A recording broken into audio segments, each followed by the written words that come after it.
Halo Sobat Market, ketemu lagi dengan saya Nasya di market kita. Nah, kali ini Nasya mau bercocok tanam tapi nggak usah kotor-kotoran. Nah, kalian penasaran kan? Gimana sih cocok tanam yang nggak kotor? Padahal kan biasanya cocok tanam itu kotor-kotoran tuh. Jadi kalian penasaran kan? Jadi ikutin Nasya ya ke dalam.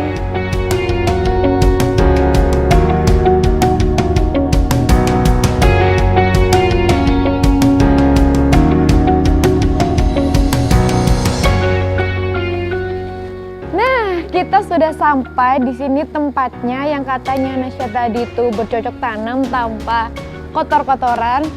Kita mau lihat-lihat dulu, tapi Nasya mau nyari ownernya dulu.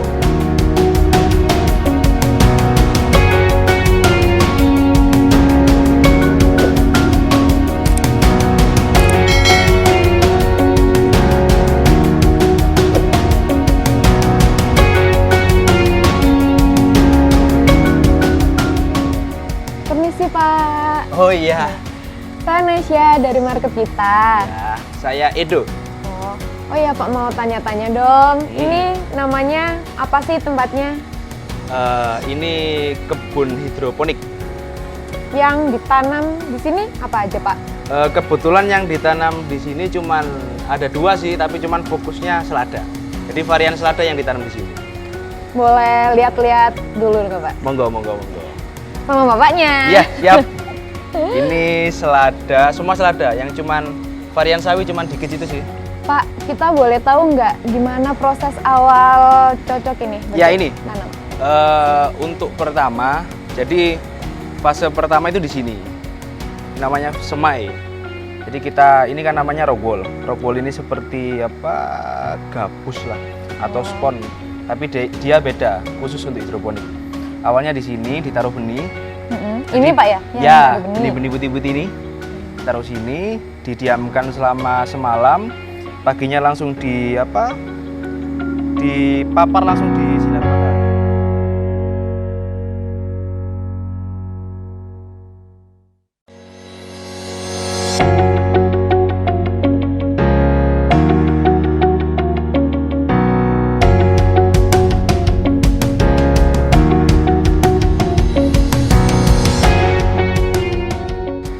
Jadi tuh mulai awal ini dari biji ini disemai dulu.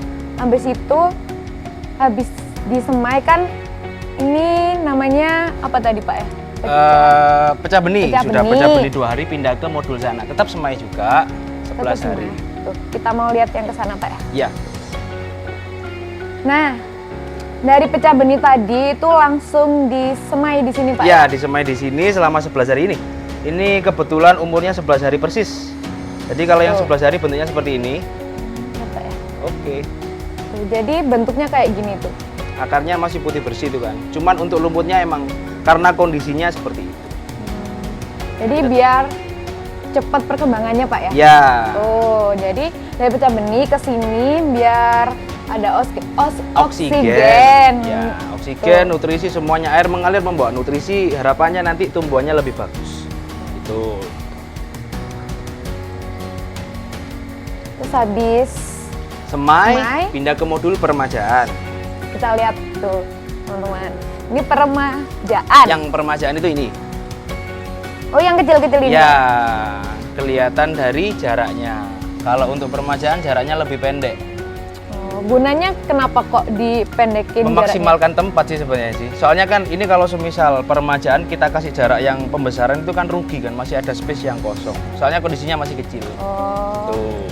Jadi semai tadi pecah benih ke semai langsung peremajaan ya Pak ya. Peremajaan. Tuh, bisa dilihat sendiri ini jaraknya diminimalisir biar Lebih menghemat dan lebih memanfaatkan tempat. Habis peremajaan langsung Peremajaan 11 hari. Ya. Ini masih umur berapa ya? Masih belum 11 hari ini. ini Setelah dari peremajaan sini pindah ke pembesaran. Gitu. sini Pak ya. Pembesaran ini kan mulai besar kan, otomatis membutuhkan jarak yang lebar. Makanya jaraknya beda gitu. Boleh dilihat? Ya, silakan dilihat. Tuh. Jadi ini proses peremajaannya. Di situ proses Pembesaran. Pembesaran selama, kalau yang pembesaran itu 22 hari. Akarnya putih bersih, itu menunjukkan sayuran sehat. Habis dari sini? Selama 22 hari sudah pembesaran, nah baru mulai panen. Sistemnya nanti kita kalau panen itu setiap hari. Jadi selama sebanyak, ini kan kebetulan semuanya 1000 biji. Otomatis 1000 biji harus bisa dihabiskan selama 11 hari. Soalnya target kita 11 hari itu sudah panen satu musim. Ini kan hitungannya satu musim. Oh, jadi segini banyaknya ini satu musim? Ya, satu musim selama 11 hari. Jadi habis dari peremajaan langsung pembesaran, Pak ya? Pembesaran, habis pembesaran itu langsung dipindah di sini. Dan butuh 22 hari ya, Pak? 22 hari itu udah siap panen. Jadi total semuanya dari pecah benih sampai panen totalnya 44 hari. Cuman kita pecah kayak gitu tujuannya kan biar bisa dipanen setiap hari. Biasanya kalau setiap hari berapa kilo? Kalau untuk di sini sendiri targetnya sih 11 kiloan lah, 11 sampai 12 kilo. Itu sehari ya? Sehari. Itu. Kalau boleh tahu, ini gimana cara penanamannya biar sehat kayak gini? Ya, kalau sebenarnya prinsipnya sih kalau untuk sayuran yang dibikin sistem hidroponik gini, yang pertama itu lingkungannya, kondisi airnya, sama nutrisinya. Iya, itu yang saya pahami. Soalnya dulu pernah waktu awal-awal kita nanam selada tepat di sini, tapi belum modul ini. Kita tanam selada tapi cuman kondisi airnya itu hangat. Selada kurang maksimal. Jadi Sobat Market, ternyata suhu air ini emang benar-benar berpengaruh banget buat kesuburan tanaman. Jadi buat kalian yang mau nyoba bercocok tanam tanaman ini harus dicek dulu suhu airnya biar subur tanamannya. Oh ya Pak, mau tanya lagi nih. Iya. Ini gimana sirkulasi airnya? Sirkulasi air. Sirkulasi air. Jadi gini, mungkin kalau Mbaknya mau pingin tahu suhunya, coba dipegang, dingin apa hangat? Dingin kan? Iya, dingin. Ya, dingin. Itu biar, nah ini kan kelihatan akarnya putih, itu berarti tumbuhan sehat. Gitu. Jadi biar seger gitu ya, Pak ya? Biar seger. Itu kalau semisal air dingin, otomatis selada ini nyerap nutrisinya itu bagus. Nah terus terkait sama nutrisi, ini kan kalau semisal hidroponik nutrisinya bukan dikasih kayak pupuk kandang dan lain sebagainya, bukan kan? Jadi nutrisinya itu dilarutkan di tandon air. Jadi air yang ngalir di sini itu membawa nutrisi, sudah ada nutrisinya. Oh jadi pupuknya itu udah dicampur sama dilarutkan sama airnya. Tuh. Jadi sobat, ternyata pupuknya kan biasanya tuh dikasih sendiri, ditabur. Iya ditabur langsung dikasih air. Kalau di sini enggak, itu dicampur sama airnya. Itu. Tapi untuk masalah sebenarnya faktor-faktornya ada macam-macam. Tapi yang paling penting air, suhu lingkungan sama nutrisi. Sudah itu aja kalau menurut saya sih. Seumpama nih Pak, kalau cuaca lagi hujan kayak gini, gimana tuh? Nah ini kan kebetulan kebun di sini tuh masih kebun minimalis. Jadi kalau semisal hidroponik yang bagus itu pasti pakai atap di atasnya. Fungsinya menaungi tanaman dari hujan. Dari hujan macam-macam fungsinya itu, dari sinar UV, dari hujan dan lain sebagainya. Ini kan berhubung kebunnya minimalis, jadi ketika hujan otomatis langsung berpengaruh sama sayurannya. Contoh kayak kemarin itu ketika peremajaan seperti ini kan seminggu kemarin kan deres-deresnya itu. Iya. Banyak yang rusak, banyak yang patah, soalnya nggak ada naungannya. Air langsung jatuh, kondisi daun itu masih belum kokoh. Ya. Rugi berarti bawanya ya? Mungkin sih kayak gitu. Seperti itu sih. Jadi ya plus minusnya itulah. Tapi nanti kedepannya pasti ada naungannya buat ngelindungi tanaman. Gitu. Oh ya Pak, tadi aku lupa tanya. Biasanya kan teman-teman mungkin banyak yang nggak tahu apa sih tanaman hidroponik. Ya, hidroponik itu kalau menurut saya sayuran yang ditanam dengan menggunakan media air. Prinsipnya seperti itu sih. Ini kan biasanya, ini kan benih ini bisa ditanam juga di tanah. Yang membedakan ketika benih ini di sini ya karena medianya air. Itu disebut hidroponik. Itu yang saya pahami seperti itu. Oh ya Pak, sambil lihat-lihat ya. Ya, siap. Ini pemasarannya gimana nih Pak? Untuk pemasarannya ya kita mungkin masarin ke catering, ke restoran, ke kafe gitu sih. Selama ini kita masih mainan di pasar itu. Restoran, kafe, hotel. Itu area Lumajang aja atau mungkin Kebetulan areanya masih Lumajang aja. Soalnya kan kebunnya masih kecil, masih belum bisa nyuplai buat daerah-daerah lain gitu, Mbak. Biasanya berapa kilo dikirim di restoran atau pasar gitu? Macam-macam sih Mbak ya. Sekarang ini kan juga pandemi, jadi kita nggak bisa prediksi. Kalau semisal sebelumnya, itu mungkin kita bisa lah prediksi, soalnya kan setiap hari itu kan kelihatan ritmenya. Tapi untuk sekarang berhubung karena pandemi, ada COVID ini, jadi kita nggak bisa prediksi. Tapi rata-rata pasti kalau untuk keluar di sini ya itu tadi 10 kiloan itu sehari. 10 kilo itu asumsinya ada ya apa ya, 10 kilo itu buat banyak kafe dan resto dan catering. Itu biasanya berapa harganya Pak? Kalau disuplai gitu? Selada itu kan? Ya. Kalau selada di tempat kami harganya 25 per kilo. Stabil di 25, nggak naik turun gitu Pak.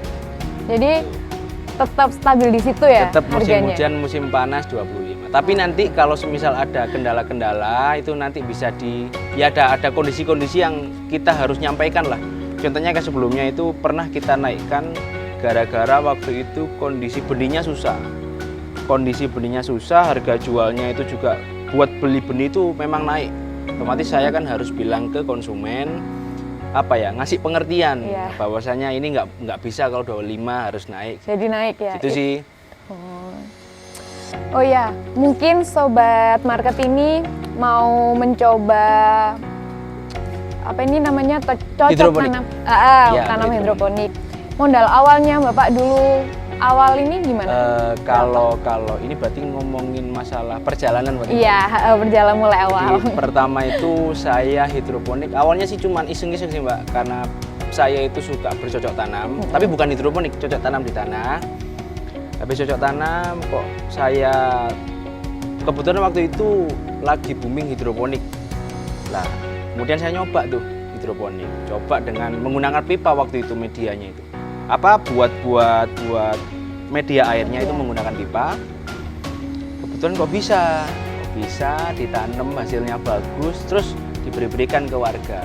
Kok mau ya kan? Iya. Setelah kok mau, berpikirlah ide-ide, gimana kalau semisal kita mengembangkan hidroponik, toh juga saya bisa bercocok tanam. Mulailah pelan-pelan, nambah gitu. Jadi kalau buat teman-teman yang mau berhidroponik, jangan diasumsikan hidroponik itu langsung dapat uang. Kalau menurut saya sih, jadi pertama cintai dulu lah tanamannya ya, dengan media seadanya. Nanti pasti seiring dengan berjalannya waktu itu pasti akan berkembang dengan sendirinya. Jadi untuk modal awal itu kalau menurut saya seadanya.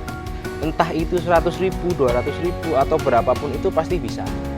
Yang terpenting ya cinta sama pertanian sama hidroponik, itu pasti bisa berkembang lah. Berarti Bapak awal itu pertama nyoba di tanah dulu? Pertama itu bukan, ya saya suka bercocok tanam di tanah, berhubung ada hidroponik saya nyoba tuh di pipa. Ada satu lonjor itu 4 meter. 4 meter saya potong 1 meter, 1 meter, 1 meter, jadi ada 4 lonjor gitu. Sudah itu aja. Terus ya seiring berjalannya waktu itu tadi, akhirnya berkembang, akhirnya bisa sampai seperti itu.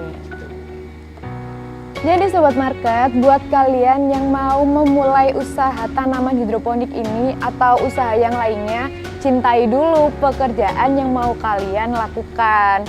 Jadi biar hasilnya tuh memuaskan. Oh iya Pak, ini sama nggak sih sama pertanian yang lainnya pakai pestisida? Kebetulan kalau semisal pestisida nggak pestisida itu kan tergantung petaninya. Kebetulan kalau di sini kita nggak pakai pestisida, soalnya untuk selada sendiri ini juga minim hama. Kalau menurut saya selama ini masih belum ada hama yang sangat signifikan berpengaruh, nggak. Jadi kita nggak pakai pestisida. Tuh. Berarti bisa langsung dimakan dong Bisa, ini? bisa langsung dimakan. Mau nyoba? Mau. Nah, ini masih kecil ya, tapi masih boleh dikonsumsi kok.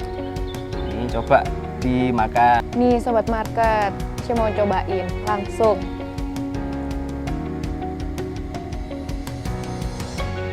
Seger kan?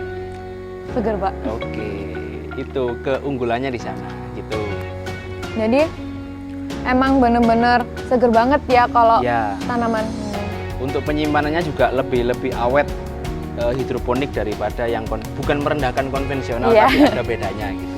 Lebih awet yang hidroponik itu. Ternyata enak Pak ya, meskipun langsung dimakan. Iya, seger lah. Iya. Gitu. Oh ya Pak, terima kasih buat Ya, waktunya, sama-sama. buat ilmunya. Siap. Semoga tambah sukses, semoga Amin, tambah amin, amin. besar usaha bapaknya. Amin, Amin. Jadi Sobat Market, bangga dan beli produk lokal karena produk lokal nggak kalah baik sama produk luar.